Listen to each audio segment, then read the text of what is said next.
Hello friends, good morning, नमस्कार, आदाब, सत श्री अकाल। स्वागत है आप सभी का आपके अपने चैनल यूके स्टडी सर्कल में।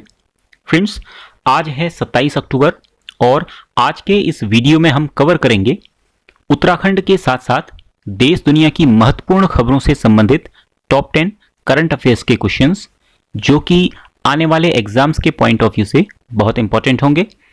साथ ही इन क्वेश्चन से रिलेटेड कुछ महत्वपूर्ण फैक्ट्स और इंफॉर्मेशन को भी डिस्कस करेंगे। इसके बाद चर्चा करेंगे कल पूछे गए क्वेश्चन पर और सबसे अंत में होगा क्वेश्चन ऑफ द डे, यानी आज का सवाल। फ्रेंड्स, आज के इस वीडियो से रिलेटेड क्वेश्चंस के पीडीएफ के लिए आप हमारे Telegram channel UK study circle को ज्वाइन कर सकते हैं, जिसका लिंक डिस्क्रिप्शन में भी दिया हुआ है। तो चलिए शुरू करते हैं आज के करंट अफेयर्स का वीडियो।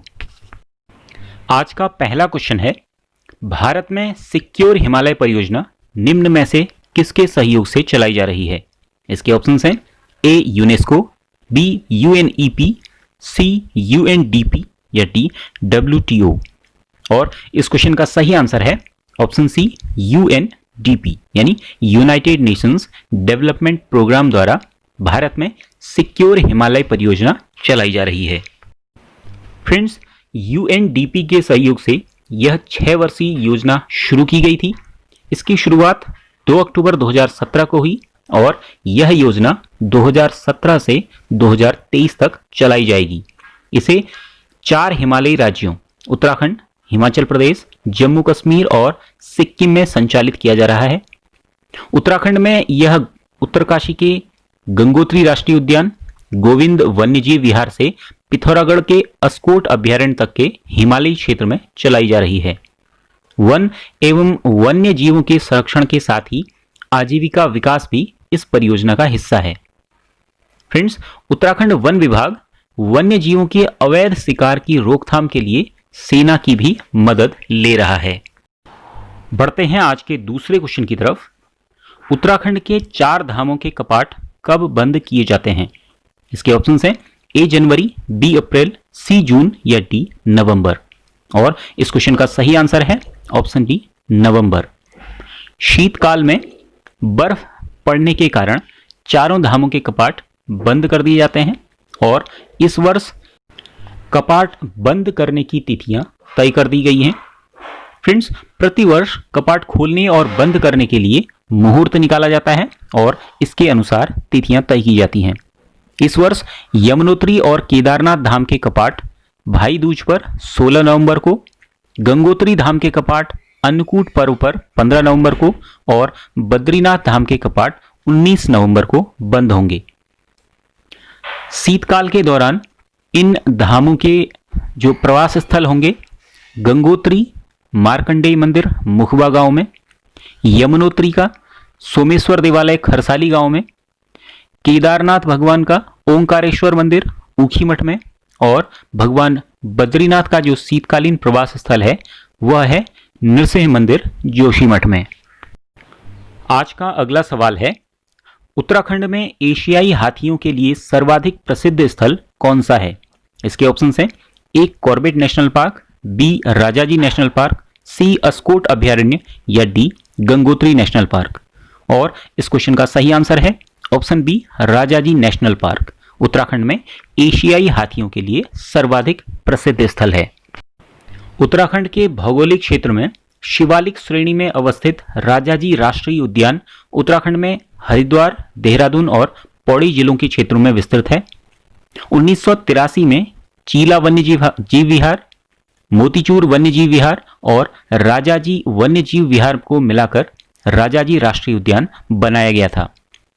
चक्रवर्ती राजगोपालचारी जो स्वतंत्र भारत के प्रथम गवर्नर रहे हैं, उनके नाम पर इसका नाम राजाजी रखा गया है। यह उत्तराखंड का दूसरा और देश का 48वां टाइगर रिजर्व यानी बाघ संरक्षित क्षेत्र है। 15 अप्रैल 2015 को कर्नाटक के कुद्रेमुख राष्ट्रीय उद्यान के साथ ही उत्तराखंड के राजाजी राष्ट्रीय उद्यान को भी टाइगर रिजर्व घोषित किया गया था। इसका क्षेत्रफल 820.42 वर्ग किलोमीटर है और प्रसिद्ध स्थल 84 धाम कुटिया इसी राष्ट्रीय उद्यान के अंतर्गत स्थित है। बढ़ते हैं अगले क्वेश्चन की तरफ। आज का अगला क्वेश्चन है, उत्तराखंड निवासी जॉय हुकील का संबंध निम्न में से किस क्षेत्र से है? इसके ऑप्शन हैं ए शिक्षक, बी शिकारी, सी राजनेता या डी इनमें से कोई नहीं। और इस क्वेश्चन का सही आंसर है ऑप्शन बी शिकारी। जॉय हुकील उत्तराखंड के एक प्रसिद्ध शिकारी हैं। पौड़ी गढ़वाल निवासी विश्व प्रसिद्ध शिकारी जॉय हुकील होम स्टे का संचालन करते हैं और साथ ही टूरिस्टों को वन्य जीवों की दुनिया से भी रूबरू करवाते हैं। इनके द्वारा अब तक 38 नरभक्षी गुलदार और एक बाघ का शिकार किया जा चुका है। जॉय द्वारा अपना पहला शिकार 2007 में टिहरी में किया गया था। उत्तराखंड में इन्हीं के जैसे एक प्रसिद्ध शिकारी गैरसैंण निवासी लखपत सिंह रावत हैं, जिनके द्वारा 52 गुलदार और 2 बाघों को ढेर किया गया है। लखपत सिंह रावत पेशे से एक शिक्षा अधिकारी हैं। नेक्स्ट क्वेश्चन है, किस राज्य ने प्रधानमंत्री स्वनिधि योजना की रैंकिंग में शीर्ष स्थान हासिल किया है? इसके ऑप्शन हैं ए उत्तराखंड, बी उत्तर प्रदेश, सी हिमाचल प्रदेश या डी महाराष्ट्र। और इस क्वेश्चन का सही आंसर है ऑप्शन बी उत्तर प्रदेश। 26 अक्टूबर 2020 को भारत सरकार द्वारा घोषणा की गई कि उत्तर प्रदेश ने प्रधानमंत्री स्वनिधि योजना में शीर्ष स्थान हासिल किया है। उत्तर प्रदेश में अब तक सबसे अधिक ऋणों को इस योजना के तहत मंजूरी प्रदान की गई है। फ्रेंड्स, याद करते हुए चलें कि प्रधानमंत्री स्वनिधि योजना सितंबर 2020 से शुरू की गई थी। स्ट्रीट वेंडर्स यानी सड़क विक्रेताओं की मदद के लिए शुरू की गई इस योजना के तहत स्ट्रीट वेंडर्स को रियायती ब्याज दरों पर 10,000 रुपये का ऋण प्रदान किया जाता है और इस योजना के तहत ऋण प्रदान करने में उत्तर प्रदेश प्रथम स्थान पर रहा है। नेक्स्ट क्वेश्चन है, प्रधानमंत्री द्वारा किस राज्य में हाल ही में किसान सूर्योदय योजना लॉन्च की गई है? इसके ऑप्शंस हैं ए मध्य प्रदेश, बी उत्तर प्रदेश, सी गुजरात या डी महाराष्ट्र। और इस क्वेश्चन का सही आंसर है ऑप्शन सी गुजरात। गुजरात में किसान सूर्योदय योजना हाल ही में लॉन्च की गई है। किसान सूर्योदय योजना का उद्देश्य सिंचाई के लिए दिन के दौरान बिजली आपूर्ति प्रदान करना है। इस योजना के तहत किसानों को सुबह 5 बजे से 9 बजे तक बिजली आपूर्ति का लाभ दिया जाएगा। इसके साथ ही प्रधानमंत्री द्वारा जूनागढ़ जिले में गिरनार रोपवे का भी उद्घाटन किया गया। फ्रेंड्स, यहाँ बात आई गुजरात की, तो गुजरात से संबंधित कुछ महत्वपूर्ण बिंदुओं पर बात करते हुए चलते हैं। गुजरात की राजधानी है गांधीनगर। गुजरात राज्य का गठन किया गया 1 मई 1960 को। वर्तमान में गुजरात के मुख्यमंत्री हैं विजय रूपाणी और राज्यपाल हैं आचार्य देवव्रत। गुजरात पाकिस्तान से सीमा साझा करने वाले राज्यों में से एक है। गुजरात में हाल ही में मुख्यमंत्री किसान सहाय योजना और सुजलाम सुफलाम जल संचय योजना भी चलाई जा रही है। गुजरात में सर्वाधिक सोलर रूफटॉप प्लांट स्थापित हैं और सोलर रूफटॉप प्लांट स्थापित करने में देश में प्रथम स्थान गुजरात का है। गुजरात में विश्व का पहला सीएनजी पोर्ट टर्मिनल भावनगर में बनाया जा रहा है। नेक्स्ट क्वेश्चन है, भारत का पहला सैंड ड्यून पार्क किस राज्य में बनाया जाएगा? इसके ऑप्शंस हैं ए महाराष्ट्र, बी गुजरात, सी राजस्थान या डी गोवा।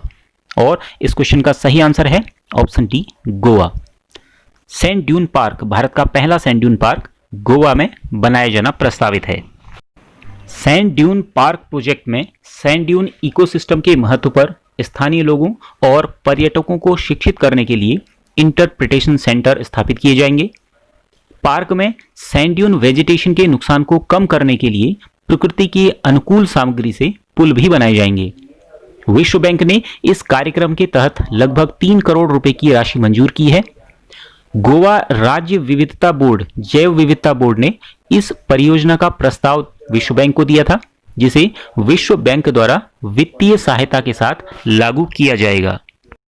नेक्स्ट क्वेश्चन है, outstanding young person of the year 2020 से किसे सम्मानित किया जाएगा? इसके ऑप्शंस हैं ए जेजिनी वर्गीज, बी अदा जॉनसन, सी डायलन ग्लेट्स या डी हैती इसला।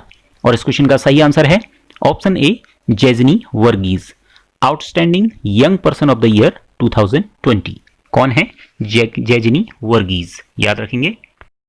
ब्रिटेन की भारतीय मूल की प्लास्टिक सर्जन डॉक्टर वर्गीज को स्तन कैंसर के निदान और उपचार के लिए outstanding young person of the year 2020 के लिए चुना गया है। वर्गीज को मेडिकल इनोवेशन श्रेणी के अंतर्गत जापान के योकोहामा में विश्व कांग्रेस में सम्मानित किया जाएगा। फ्रेंड्स, बात आई ब्रिटेन की, तो यहां पर बात करते हुए चलें कि ब्रिटेन यानी यूनाइटेड किंगडम, यहां पर एक बात और क्लियर करते चलें कि सामान्य रूप से हम यूनाइटेड किंगडम को ब्रिटेन, ग्रेट ब्रिटेन या इंग्लैंड भी कह देते हैं, जबकि इन सबका अर्थ एक ही नहीं है। जैसे भारत के संबंध में भारत, भारतवर्ष, हिंदुस्तान या इंडिया, इसका अर्थ एक ही है यानी भारत देश, जबकि यूनाइटेड किंगडम में यूनाइटेड किंगडम एक राष्ट्र का नाम है जिसमें 4 देश शामिल हैं, इंग्लैंड, स्कॉटलैंड, वेल्स और उत्तरी आयरलैंड। जबकि ब्रिटेन या ग्रेट ब्रिटेन यूनाइटेड किंगडम का एक द्वीप है और इंग्लैंड उस द्वीप का एक हिस्सा है और यूनाइटेड किंगडम में शामिल 4 देशों में से एक स्वतंत्र देश भी है, इंग्लैंड। तो फ्रेंड्स, यूनाइटेड किंगडम की राजधानी है लंदन। यहां की साम्राज्ञी हैं क्वीन एलिजाबेथ द्वितीय। यूनाइटेड किंगडम के प्रधानमंत्री हैं बोरिस जॉनसन। यहां की मुद्रा है पाउंड स्टर्लिंग। यूनाइटेड किंगडम का आधिकारिक नाम United kingdom of great Britain and the northern island है। नेक्स्ट क्वेश्चन है, भारतवंशी वेवेल किस देश के राष्ट्रपति निर्वाचित हुए हैं? इसके ऑप्शंस हैं A Mauritius, B Seychelles, C Madagascar या डी कोमोरोस। और इस क्वेश्चन का सही आंसर है ऑप्शन बी सेशेल्स। भारतवंशी वेवेल रामकलावन हाल ही में सेशेल्स के राष्ट्रपति के रूप में निर्वाचित हुए हैं। फ्रेंड्स, वेवेल रामकलावन मूल रूप से भारत में बिहार के परसौनी गांव के हैं। वे एक चर्च में पादरी भी रह चुके हैं। सेशेल्स में राष्ट्रपति चुनाव में 54% मत के साथ रामकलावन विजयी हुए हैं। सेशेल्स उन्हें 43 साल बाद विपक्ष का कोई नेता राष्ट्रपति चुना गया है। यहां बात करते हुए चलें कि सेशेल्स अफ्रीका महाद्वीप का एक देश है जिसकी राजधानी है विक्टोरिया और यहां की मुद्रा है सेशेलियस रूपी। आज का 10वां और अंतिम क्वेश्चन है, किस देश ने no mask no service policy launch की है? इसके ऑप्शंस हैं A Bharat, B Sri Lanka, C Bangladesh या डी पाकिस्तान। और इस क्वेश्चन का सही आंसर है ऑप्शन सी बांग्लादेश। बांग्लादेश में हाल ही में no mask no service policy launch की गई है। No mask no policy service के तहत मास्क नहीं पहनने वाले लोगों को कोई सरकारी सेवा नहीं दी जाएगी। बिना मास्क के कार्यालयों में प्रवेश करने की भी अनुमति नहीं होगी। कोविड-19 कोरोना वायरस के प्रकोप से बचाव के लिए यह कदम बांग्लादेश में उठाया गया है। फ्रेंड्स, यहां पर बात करते हुए चलें बांग्लादेश से संबंधित कुछ महत्वपूर्ण तथ्यों की। तो बांग्लादेश की राजधानी है ढाका, राष्ट्रपति हैं अब्दुल हामिद। बांग्लादेश में 16 दिसंबर 1971 को विक्ट्री डे मनाया जाता है, जो कि बांग्लादेश का स्थापना दिवस है। बांग्लादेश पहले पूर्वी पाकिस्तान का एक हिस्सा था और 16 दिसंबर 1971 को नए देश के रूप में इसकी स्थापना हुई। भारत और बांग्लादेश के बीच जो सीमा है लगभग 4096.7 किलोमीटर लंबी है और भारत तथा बांग्लादेश आपस में 54 नदियां साझा करते हैं। फ्रेंड्स, अब बारी है कल पूछे गए क्वेश्चन की। ये क्वेश्चन था, उत्तरांचल नाम परिवर्तन अधिनियम द्वारा उत्तरांचल शब्द के स्थान पर उत्तराखंड शब्द किस वर्ष प्रतिस्थापित किया गया? और इस क्वेश्चन का सही आंसर देने वाले लोगों के नाम हैं पूजा, सचिन कुमार, दीप बेडवाल, सूरज मेलकानी, प्रीति नेगी, जलदीप चौहान, सुरेश कार्की, मनीषा पांडे, सुहेल अंसारी, अमित नेगी, हर्षिता नेगी, जीवन जोशी, लखविंदर सिंह, प्रियंका पाटनी, नरेश नेगी, IAS IPS, रितिका गोस्वामी, महेंद्र राम, अंकित कुमार आर्या, पूनम पंत, बब्बी बोहरा और हेमंत वाल। फ्रेंड्स, आप सभी लोगों को बहुत बहुत बधाई और हार्दिक शुभकामनाएं। फ्रेंड्स, आप लोगों में से अधिकांश ने इस क्वेश्चन का आंसर डिटेल में दिया है और बताया है कि 31 दिसंबर 2006 तक नाम उत्तरांचल था और 1 जनवरी 2007 से नाम किया गया उत्तराखंड। लेकिन फैक्चुअली जो इसका करेक्ट आंसर है वो दिया गया है केवल सूरज मेलकानी द्वारा, यानी इस क्वेश्चन का सही आंसर है ऑप्शन बी 2006। उत्तरांचल नाम परिवर्तन अधिनियम 2006 21 दिसंबर 2006 को पारित हुआ और भारत सरकार की अधिसूचना दिनांक 29 दिसंबर 2006 के अनुसार राज्य का नाम उत्तरांचल से बदलकर उत्तराखंड हो गया। हालांकि यह नाम परिवर्तन 1 जनवरी 2007 से ही प्रभावी हुआ, यानी नाम परिवर्तन तो 2006 में हो गया था जबकि उसे लागू किया गया 2007 से। फ्रेंड्स, यह क्वेश्चन उत्तराखंड लोक सेवा आयोग की 2019 में आयोजित सिविल जज प्रारंभिक परीक्षा में पूछा गया है और लोक सेवा आयोग की जो ऑफिशियल आंसर की है उसमें इसका आंसर दिया गया है 2006। फ्रेंड्स, अब अंत में बारी है क्वेश्चन ऑफ द डे यानी आज के क्वेश्चन की। तो आज का क्वेश्चन है, राज्य में अल्मोड़ा अखबार का प्रकाशन किस वर्ष शुरू हुआ? इसके ऑप्शन है ए 1871, बी 1905, सी 1941 या डी इनमें से कोई नहीं। फ्रेंड्स, इस क्वेश्चन का आंसर आपने रोज की तरह कमेंट बॉक्स में लिखकर हमें देना है। आज का यह वीडियो आपको पसंद आया हो, इंफॉर्मेटिव लगा हो तो इसे लाइक कीजिएगा, शेयर कीजिएगा और यदि अब तक सब्सक्राइब ना किया हो तो सब्सक्राइब भी कर लीजिएगा। साथ ही बेल आइकन प्रेस करके नोटिफिकेशन को ऑन कर लीजिएगा। नोटिफिकेशन को ऑल पर सेट कर लीजिएगा जिससे हमारी अपकमिंग वीडियोस के नोटिफिकेशंस आपको मिलते रहें। तो फ्रेंड्स, आज के वीडियो में इतना ही। मिलते हैं अगले वीडियो में। जय हिंद।